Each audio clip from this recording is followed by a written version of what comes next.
All around him, war burns fiercely. Countless soldiers already lie dead, yet Dino, the lone swordsman, stands firm. His resolve does not break. Every enemy who faces him feels fear. Far away in the magical empire of Eustacia, the first emperor, Godofried von Eustacia, declares that humans without magic are insects who weaken the nation. The Superior Bloodline Protection Act destroys the rights of non-magical people, removes their freedom, and forces them into slavery until they are wiped out. Meanwhile, the population of mages grows, strengthening the army and guaranteeing endless slave labor. Eustacia thrives as the strongest kingdom on the continent. Dino is born in this brutal system as an inferior. By the time he becomes aware of himself, he is already being trained as a gladiator in the coliseum. Every day he is beaten until he vomits blood, fed stale bread, forced to fight death matches, and thrown on straw to sleep. Even then, he is dragged up again to continue training. His suffering has no end. Still, one fragile hope keeps him alive. A statue said to honor Caesar, a legendary gladiator with 1,000 victories who earned his freedom. Dino is told he will receive rights after reaching 1,000 wins. Everyone believes that no one stays alive for that long. They feel like toys created for the crowd's entertainment. In this darkness, Lloyd appears as his only friend. He encourages him every day, swearing they will escape together after 1,000 victories. Their bond keeps them alive. Together they sharpen their swords, dreaming of climbing over the walls one day. Dino fights with this hope, and eventually achieves it. The announcement shocks the Empire that Dino, the twin-blade swordsman, has reached 1,000 victories. People lose their bets and desire to own him as a slave. Dino waits for freedom, but instead, Elsa, the owner's daughter, crushes his hope. She tells him the story of Caesar is a lie created by her father. She mocks him, saying inferiors cannot even see magic, and his sword skills mean nothing. She tells him he will die as her slave, even if he wins 10,000 battles. Hanging in chains, Dino realizes she is right. Nothing he polished with his life has any value here. She says he is almost 18 and male slaves are castrated at adulthood, promising to do it herself. He finally understands that slaves die as slaves, and hope was never real. Other slaves arrive and report an emergency. Elsa screams at them, but they deliver the imperial decree that the fifth prince commands all gladiators to join the invasion of Sandalia. Near the border, another command follows. They must act as shields during the mages' retreat. They are told to be grateful they lived this long, because none of them will return. The slaves, including Dino, silently accept their fate. With whatever strength remains, they take up their weapons and advance into battle. They fight bravely when suddenly an explosion occurs, causing most to die a brutal death. During this chaos, Lloyd is killed. Seeing him, Dino rushes to his side. Lloyd, dying, tells him that at last he can finally die. Dino feels the truth of it. They never had hope, and dying here feels easier. Then an enemy attacks his neck. Lloyd blocks the strike, protecting him with his last breath. Dino grips his sword, understanding that even with no hope, he cannot let go. This sword proves they lived. He stands and faces the enemies. They sense his strength and surround him. He fights with everything he has. As long as he can hold this sword, he continues. He cuts them down one by one. The enemies stare in disbelief. An hour passes. He still does not fall. They send the mage unit. They grow irritated and use magic to tear him apart, believing no slave can dodge unseen spells. But Dino keeps standing. His vision fades, sounds blurry. Yet he feels the magic clearly, the cold, piercing sensation he knows from the Coliseum. It is pure killing intent. He moves through it and the enemies are stunned. They cannot understand how someone like him survives magic. As Dino steps toward them, they freeze and he cuts them down. A few remain, but Dino forces himself to continue. He can still fight. He can still grip his sword. The remaining enemies stare at him, shaken. They cannot understand the hell he endured to gain this ability. Then the Princess of Sandalia arrives. She sees the needless deaths and steps forward. Her soldiers try to stop her, calling it dangerous, but she keeps walking toward Dino. She calls out to the rearguard swordsman, telling him to stop. His fading sight barely forms her shape. His hollow eyes see only a blur, a woman standing before him. The princess explains that the army he protected has already retreated and his duty is complete. He must not cause more deaths. Dino is stunned. He wonders why he is still fighting. Her presence feels soft, without any killing intent. His sword slips from his hand. His knees hit the ground. His body can no longer continue. The princess steps to him gently. She calls him a brave warrior of a lost battle. She asks his name and introduces herself as Rafine Rio Sandalia, the third princess and commander of this defense. She extends her hand, offering sincere respect for his swordsmanship and his courage, telling him he has been their most fearsome and most honorable enemy. His mind spins. The only person who acknowledges his worth, denied in his own homeland, is the princess of the enemy kingdom. In Sandalia, during the star calendar year 787, the Eustacia magical empire invades the kingdom, using the conquered Estobia as their route. At the army's first prisoner camp, the first battle erupts, ending in a total victory for Sandalia. Eustacia's 20,000 soldiers face 4,000 from Sandalia, yet in one clash they lose 10,000 troops, and their supreme commander the fifth prince, leading to the annihilation of their army. They are forced into a ceasefire. This victory is the result of Sandalia's careful planning. Hidden troops in Estobia ambush the enemy headquarters, crippling their command, then crush the disoriented army with a full frontal assault. The mastermind is Sandalia's third princess, only 18 Lafine Rio Sandalia. Seeing her, extending her hand in greeting, Dino freezes. Suddenly, someone strikes him, warning him not to touch her. He raises his sword, vowing revenge for over 50 fallen foes. The princess steps forward, calming him. Dino lowers his sword, the enemy retreats, and the battle ends, preventing further losses. Gilbert obeys her command. She tells Dino that if he wants to speak with her, he must wait a little longer. Back in daily life, he feels the weight of her gaze and realizes how long it has been since anyone looked at him like this. Lost in thought, he is nudged by his companion, reminded they have 30 trees left to cut. Mocked for slacking, Dino apologizes, acknowledging the truth in the criticism, and points to a large tree. His companion notes its thickness while explaining they must decide the fall direction and notch it. Dino insists he can handle it alone, leaving everyone astonished. Dino lifts his axe and brings it down with all his strength. The tree crashes in a single swing. All eyes widen. He finishes the quota and even more trees before lunch. Observers realize cutting such a tree alone is beyond ordinary human skill. Dino humbly says he knows only a little swordsmanship. It's nothing special. Lieutenant Johann, the prisoner supervisor, disagrees, finding his skill far more impressive than clumsy magic. He mocks the mage, who becomes irritated and objects, reminding him not to compare himself to someone who only swings a stick. Johann declares that from tomorrow, he must perform equal work and calls the prisoners for lunch. That day, the slaves receive such a sumptuous meal that they realize if they grow accustomed to this, they cannot return to normal rations. The chef serves everyone. Dino senses the distant coliseum's meals. Johann sits with him and asks if he is the swordsman who broke through their encirclement. At such a young age, his skill is extraordinary. Dino explains that he was just a coliseum. Slave, raised in the ring where kill or be killed was all he ever knew. Vice Commander Gilbert arrives, noting that, as a sword slave, Dino's skill is fierce. Gilbert announces Dino will have special duties. Soldiers gather curiously. Knights ask the slaves what is happening. They learn Gilbert is facing the famed swordsman of the Dainslife lineage. The crowd buzzes with excitement, expecting Gilbert to win as a top-tier mage, while the other is just a swordsman. Gilbert assures Dino he will not use magic. It is a swordsmanship drill. He hands him a sword. Johann reminds Gilbert that increasing labor arbitrarily is abuse. He cannot overlook it. Gilbert promises that if Dino defeats him, he will buy drinks for all prisoners. Dino feels encouraged. Gilbert warns him that lacking confidence means he can retreat. Johann tells him not to push too hard. Dino insists he can do it. With anger, Gilbert advances, and Dino meets him head-on. The slaves see Dino pushed back, but Johann recognizes his calm anticipation. Despite the attacks, Dino does not falter. Gilbert feels a surge of jealousy, thinking the princess is kneeling to honor him. He realizes and makes others realize that only a Dainsleif sword is worthy of the princess's recognition, and he is determined to prove it. Johann realizes that Dino is waiting for a reckless advance, not retreating.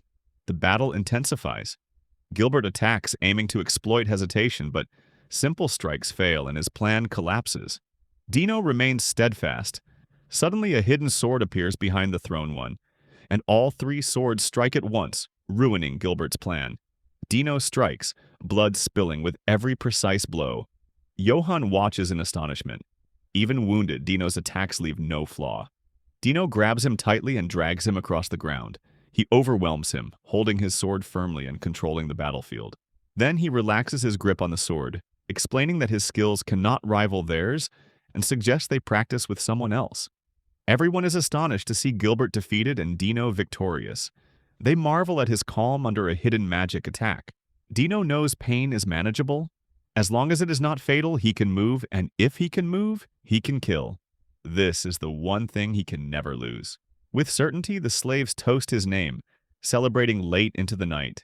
Dino, awake and aware, experiences this for the first time. His swordsmanship is praised and he is thanked. Closing his eyes, he envisions the battlefield where slaves died, drenched in blood. There he feels the ecstasy of blood swirling around, and his sword is only a tool. He wonders if he even has the right to feel such happiness. The scene shifts to the well where Dino bathes. The nearby girls are captivated by his wet black hair, which gleams beautifully, and by his scarred, muscular body, which looks both strong and striking. His face, despite everything, is surprisingly gentle and innocent. Watching him, Dino realizes the swordsman he faced earlier was a noble who trains the royal family in swordsmanship. His victory spreads instantly across the camp. People are amazed to see someone stronger than Gilbert, especially after hearing rumors that Gilbert was utterly defeated, even after using the forbidden magic. The girls are enthralled, hoping for even a single glance from him. From that moment, soldiers begin requesting Dino to train them. Their dedication surprises him. He realizes the enemy nation respects him far more than his homeland ever did.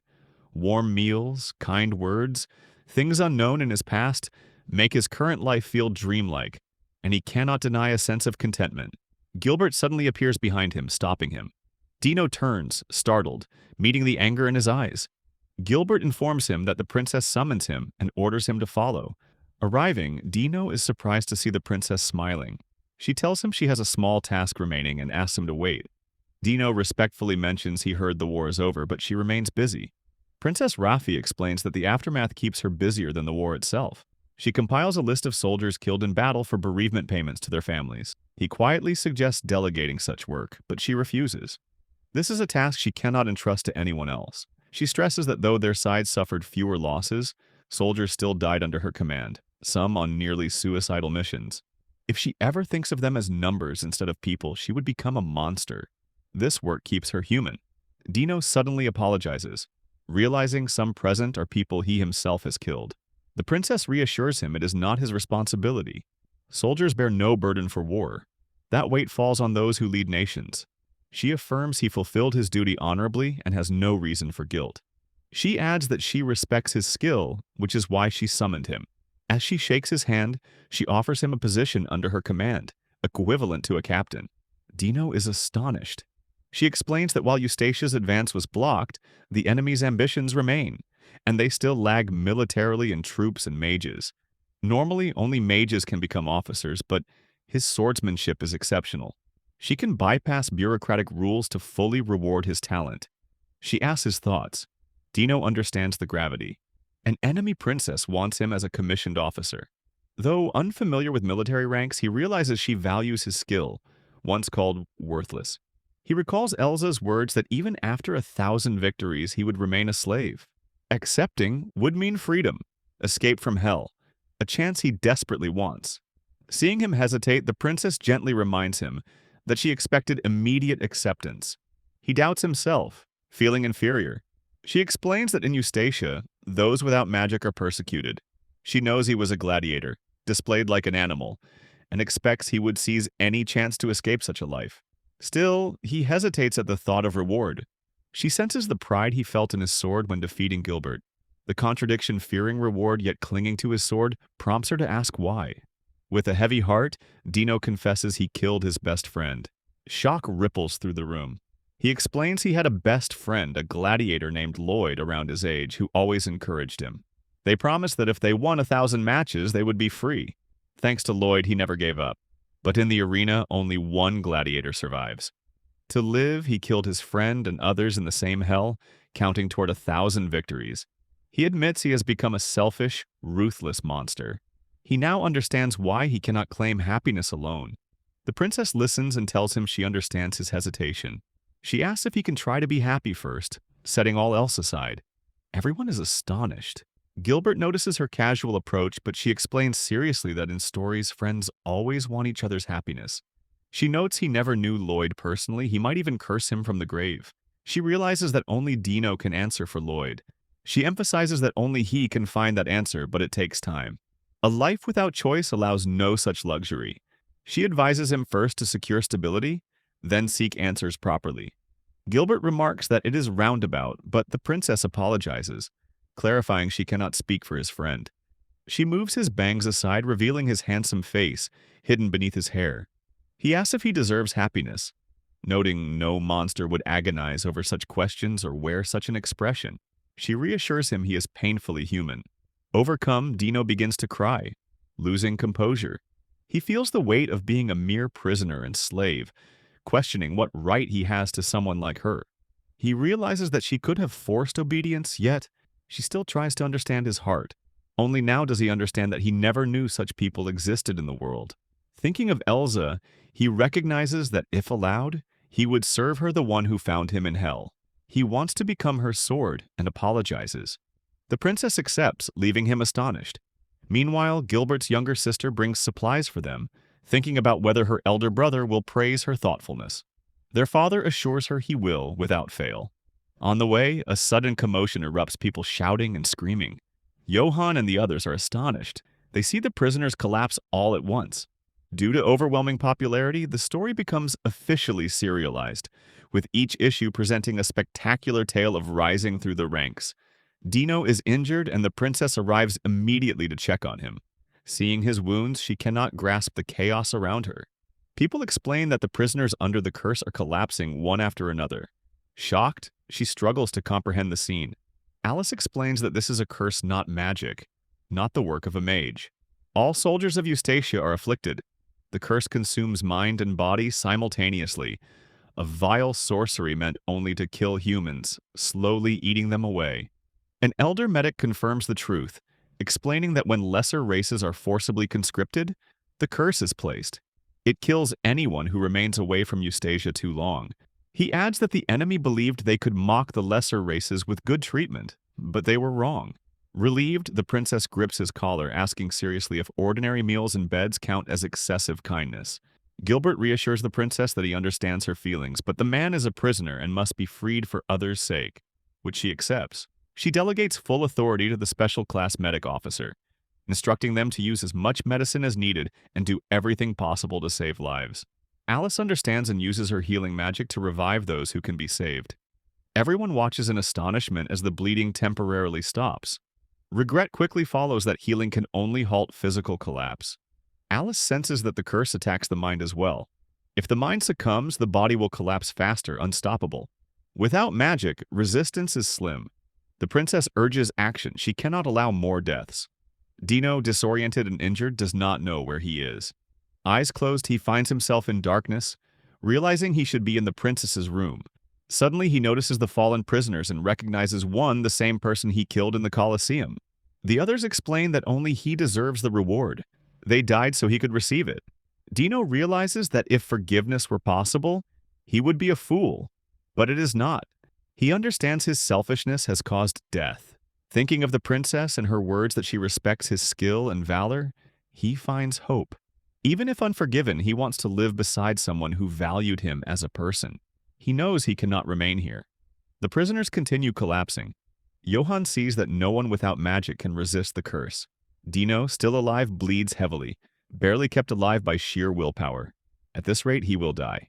The team identifies his rare YAP blood type, impossible to transfuse. Gilbert offers his own matching blood and instructs them to use it. The princess is astonished. Alice immediately transfuses the blood with her magic. The princess holds Dino's hand, urging him not to give up, knowing his life has just begun.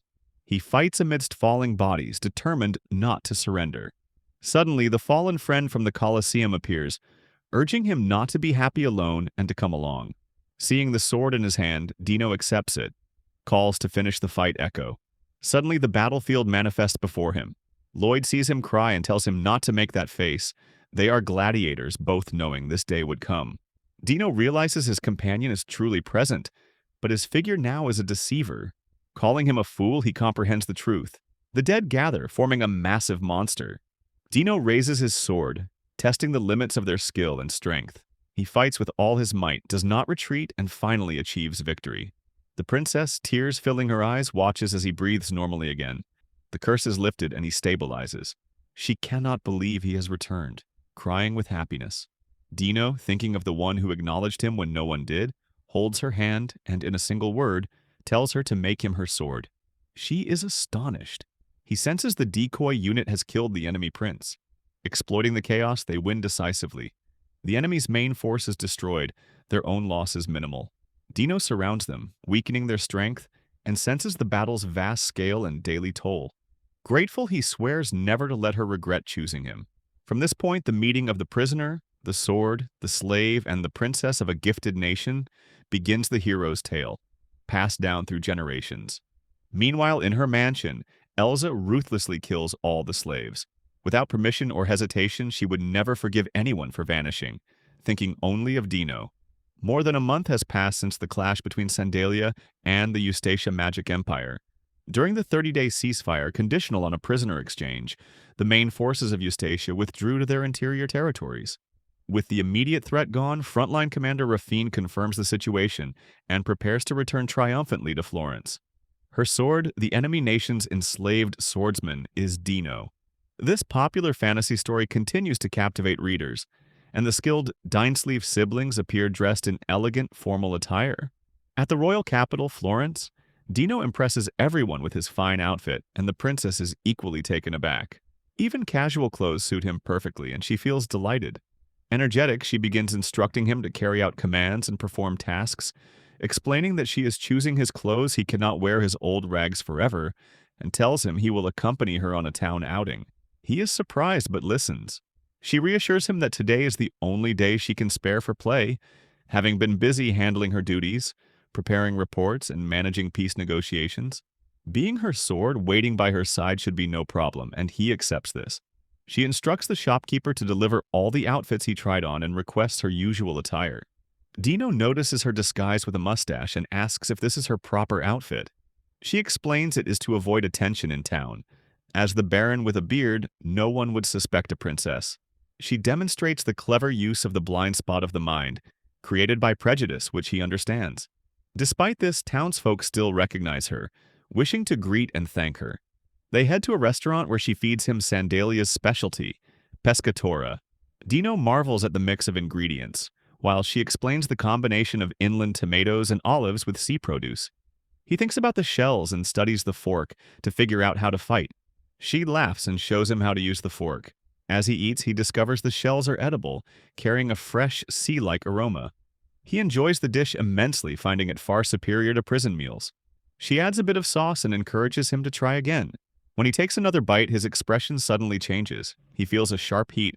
Calmly, she explains it is vinegar infused with southern hot peppers, enhancing tomato dishes. He tries again, finding it delicious. She tells him that after eating, they will visit the square. She explains that tomorrow is the triumphant parade, but early risers are already excited. Sandalia is a busy trade hub, and he will see foods and performances from many countries. After leaving the restaurant, he explores the city with her, enjoying every sight, game, and moment. At the seaside beside the tall lighthouse, she tells him this is her favorite place. He finds the view breathtaking. The sea looks like it is burning. Normally, he cannot wait for nightfall, as night brings freedom and relief from suffering. He realizes he has never felt the need to treasure a day before, yet today the setting sun feels almost oppressive. The princess explains her wish for him to understand the country she protects. He reflects, noting that in Eustacia, every corner held suffering, and only oppressors laughed, making laughter frightening. Here, laughter feels warm and welcoming. Although many races live here, no one is enslaved or whipped. He remembers how the people treated her with respect and admiration. He realizes the country's kindness and feels proud to serve as her sword, happy to protect it. A bell rings, signaling her attention. She informs Dino that he now belongs to her newly established unit and that she will explain the details later. His first mission is to attend the first peace conference in 10 days as her escort. She instructs him to prepare courageously, and he assures her that he will never embarrass her as her sword. She reminds him that besides being her sword, he is also human. Though he knows only killing now, He will learn to enjoy food, love, and the small joys of life in this country. She urges him to cherish those moments. Smiling, she warmly welcomes him to Cinderia. She mentions that Alaris had said Dino, who has mastered the lance, might have a natural talent for magic. Despite being present all this time, he had not perceived it. She makes him understand that this is trivial. His sword already knows he can counter magic. She asks him whether he thinks the same. Immediately after the Sandalia vanguard forces defeat, a heavy silence grips a noble mansion in eastern Eustatia. Workers sit stunned, unable to grasp how 70% of their units vanished in one battle. Confused, they look to the fifth prince, whose recklessness caused this disaster and who has now died, leaving ruin behind. Panic spreads. Empty reassurances fail to mask fear as the truth becomes clear if Sandalia counterattacks. Eustatia cannot defend former Estovia. Those who supported the fifth prince feel the weight of his actions, knowing consequences will fall on them. They cling to the 30-day ceasefire under the pretext of a prisoner exchange, unable to rally support from other princes. A suggestion for a peace treaty is immediately cut down by the elder mage, whose stern warning reminds them that any act staining the emperor's dignity will destroy them in the next succession. All realize the burden of the fifth prince's failure must fall on his kin. Elizabeth lies on her bed, lost in the dim haze of drink and memory. The scent of liquor thickens the air as she sinks deeper into thoughts of Dino. She sees him as a child again, injured, frightened while she kneels beside him, cleaning his wounds, steadying him, assuring him that his face is beautiful and that he will grow into a striking young man. Warm and painful memories wrap around her until the door opens. Isla, the security mercenary, grimacing at the stench worse than any opium den, enters and can hardly believe the room belongs to a noblewoman. He delivers the fifth prince's message sharply that the defensive line collapsed due to his reckless bravado, and since the Carnelian family shares his blood, they must now defend the empire's borders at all costs. A peace conference is being arranged, and as head of her family, she must secure peace and prevent a barbarian invasion. Failure will anger the emperor's retainers. He warns that such orders cannot be written and hardens his tone, stressing that she alone must bear the blame. Even though others push the fifth prince toward recklessness, he demands her intentions, coldly suggesting she might even kill the messenger as an example. Eliza responds with numb calm, telling him to simply inform them she understands. He stares in disbelief at the emptiness in her voice, but she makes clear she no longer cares about anything. Meanwhile, Dino prepares for the first peace conference, a meeting that will decide the future of Sandalia and Eustatia. They depart from Florence, the royal capital. As Lady Rafine washes away the dust of the journey, Dino speaks with Major Gilbert. He expresses long-held gratitude, finally thanking him for giving his own blood to save his life. Gilbert brushes off the sentiment, firm and steady. He reminds him that no Sandalian soldier abandons a comrade and tells him to focus on his duty instead of needless thanks. Rafine quietly notes that Gilbert's expression earlier was his version of happiness. Gilbert snaps in mild irritation, but Dino apologizes sincerely. He understands the weight of their mission and asks whether the war will end if negotiations succeed. While bathing, Rafine gives him the honest truth. The peace agreement is not favorable for Sandalia. A non-aggression pact depends on equal power, and Eustatia clearly seeks time either to reorganize or to shield itself until it rebuilds. When they recover, they may very well attack again. Dino nervously asks if she intends to chase peace. She answers with calm resolve. If the choice were hers, she would refuse. Yet the king and first prince are desperate for peace. She recalls their joy when the proposal arrived, their eagerness to accept even disadvantageous terms. This is why the second prince appoints her as Sandalia's representative. Gilbert privately thinks this fits their personalities. Dino doubts Eustatia's sincerity. He feels the king is blinded by the promise of immediate peace and lacks her courage. Rafine rejects this gently. Her father chooses trust because he has the bravery to believe in others. She says measuring every intention with pure rationality is cowardice, and in that sense she herself is the coward, not him. She remembers how, 6 years ago, when she proposed mandatory military service, her father warned her that authoritarian power is a drug that corrupts rulers. He told her that the people who love Sandalia are the ones who protect it, and she must build a country that its citizens naturally depend on. With quiet emotion, she confesses that because she lacks her father's courage, she respects him even more. His strength has shaped Sandalia, and her duty is to turn his ideals into reality. Their victory must be sold at the highest possible value, just short of risking the peace. She tells them to rest, as tomorrow will be long. Dino still struggles to believe her self-doubt, unable to understand why she lowers herself. Gilbert reassures him. The princess simply carries the habit of diminishing herself and softening respect toward the king and prince. Everyone carries one major flaw. Her nobility and honor are known to all, and that alone is enough. Dino feels this deeply and decides Gilbert truly is a good man. They rest, then arrive at the ruins where the peace conference will be held. The old border checkpoint between Eustavia and Senderia stands burned and broken from the recent invasion. Gilbert explains that the meeting will take place on a long table placed directly over the border. Only one representative from each nation and 2 aides may attend. All other forces remain at a distance. He quietly reminds Dino that the enemy will bring military officers too, and if anything happens, they will shield the princess. Rafine announces that the representative from Eustacia has arrived. Dino's breath stops when he recognizes Marchioness Elizabeth Carnelian. Elsa's eyes widened at the sight of him. Shock transforms into overwhelmed relief as she rushes toward him, thanking fate that he is alive. She calls him back, insisting he is her slave and must return. Before she can reach him, Princess Rafi steps forward. Her voice is firm, unshaking.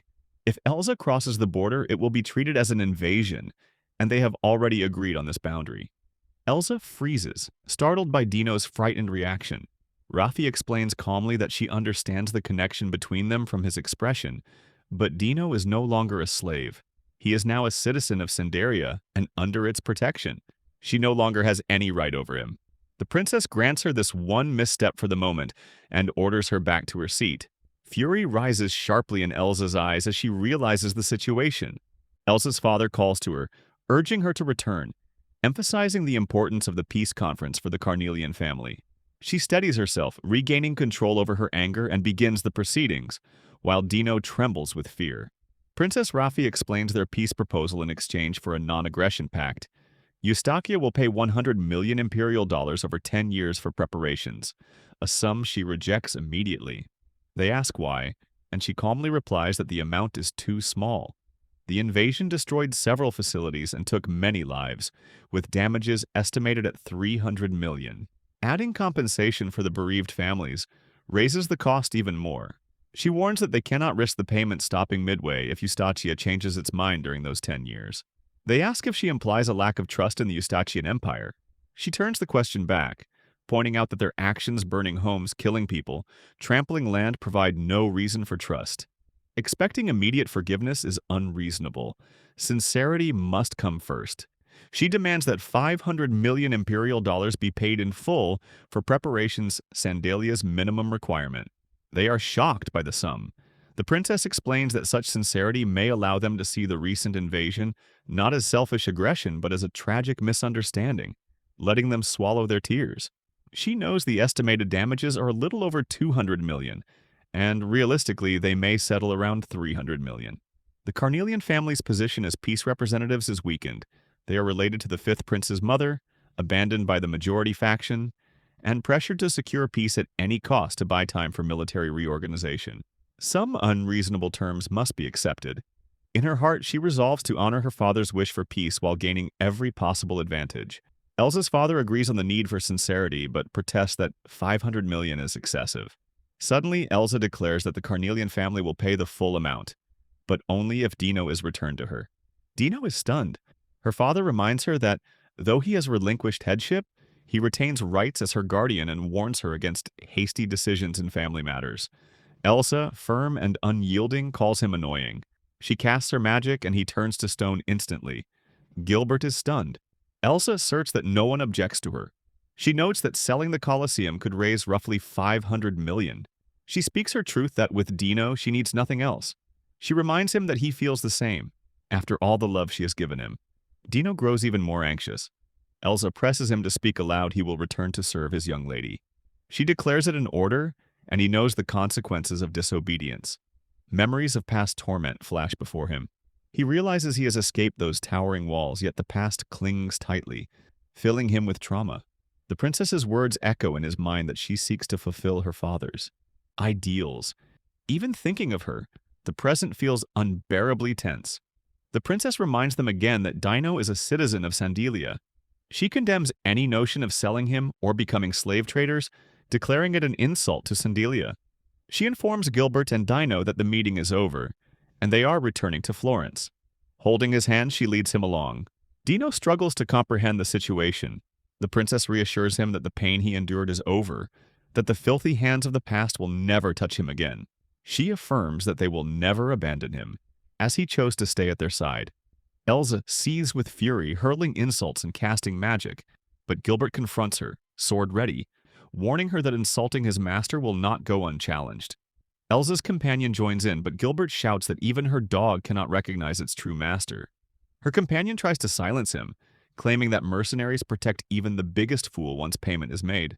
The princess observes their skill and realizes they must rely on themselves. She tells Dino that, though he cannot see magic, she will be his eyes, and he must follow her lead. Suddenly, Dino rises, instructing the princess to move to safety. Drawing his sword, he steels himself, reflecting that his path was never forced, he chose it himself. Thinking of the princess, he realizes that for the first time, he decides how to live. He steadies himself, refusing to be weak or let her choose for him.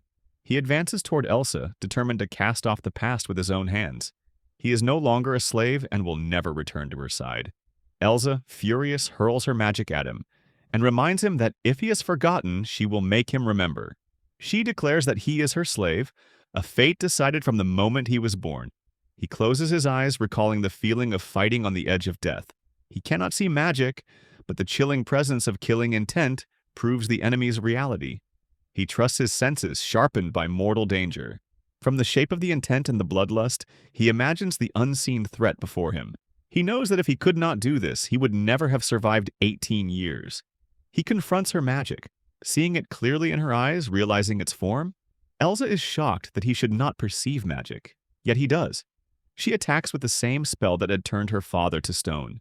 Dino feels the gaze, the fear crawling down his spine even as he grips his sword, understanding instantly that this strike cannot be blocked. He leaps as the spell strikes, disappearing from her view. Enraged, Elsa searches for him. Using rubble as cover, he moves from one blind spot of her Medusa spell to another, anticipating her attacks with battle-honed intuition. His skill is incomprehensible, even frightening. When it comes to killing, he is undeniably a prodigy. Detecting movement above, Elsa casts her spell but only strikes his coat. He counters from behind, attacking decisively. He understands this is their final, fatal strike, the moment to break free from the past. Here I am, know it's been